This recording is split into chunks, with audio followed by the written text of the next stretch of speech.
অবশেষে জাওজাত থেকেও বাংলাতেও তারা বার্তা দিচ্ছে। কি বার্তা দিচ্ছে জানেন?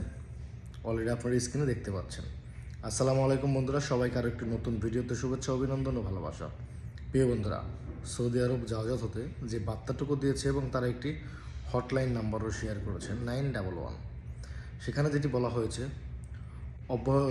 অব্যাহত করুন যে পরিবহনকারীদের আত্মসমর্থন, অর্থাৎ আমি পুরো ডিটেল যদি আপনাদেরকে বিষয়টা বলতে চাই, সেটি হচ্ছে হজের অনুমতি ছাড়া যারা মক্কাতে প্রবেশ করবে তাদেরকে যদি কেউ গাড়ি দিয়ে সাহায্য করে কিংবা গাড়ি দিয়ে ভাড়া মারে, আর এই বিষয়টি যদি আপনি অবগত করেন, তবে কিংবা আপনার জায়গায় অন্য কেউ যদি এই বিষয়টি অবগত করে, তাদের জন্য কিন্তু শাস্তির আওতায় আসবে।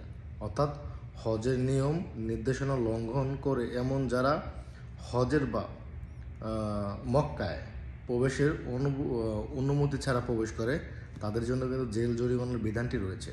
তো এই বার্তাটুকুই তারা বারবার আপনার বিভিন্ন ভাষায় দিচ্ছে। আরবিতে দিল, ইংলিশে দিল, হিন্দি, বাংলা, অর্থাৎ প্রত্যেকটা দেশের নাগরিককে প্রত্যেকটা ক্যাটাগরিতে তারা এই বার্তাগুলো দিয়েছে। তো প্রিয় প্রবাসী বন্ধুরা, আমরা আপনাদেরকে অনুরোধ করব এবং একটি বিষয় অবগত করতে চাই, যাদের মক্কা অঞ্চলের ইকামা না, তারা অবশ্যই মক্কায় প্রবেশ না করাটাই এই মুহূর্তে বেটার। কেননা আপনার একটি ভুলের কারণে হতে পারে বড় একটি ক্ষতি। তো প্রিয় প্রবাসী বন্ধুরা, সবাই ভালো থাকবেন, সুস্থ থাকবেন। দেখা হবে নেক্সট ভিডিওতে আরও নতুন কিছু নিয়ে আপনাদের মাঝে।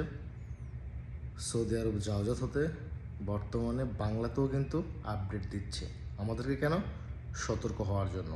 তাই নিজে সতর্ক হন, অন্যকে সতর্ক করুন। এবং যারা মক্কায় ইতিমধ্যে প্রবেশ করে ফেলেছেন অন্য অঞ্চলের ইকামা, তারা অবশ্যই, বর্তমানে কিন্তু মক্কায় প্রচণ্ড পরিমাণে চেক, প্রত্যেকটা পয়েন্টে পয়েন্টে, প্রত্যেকটা জায়গায় জায়গায়।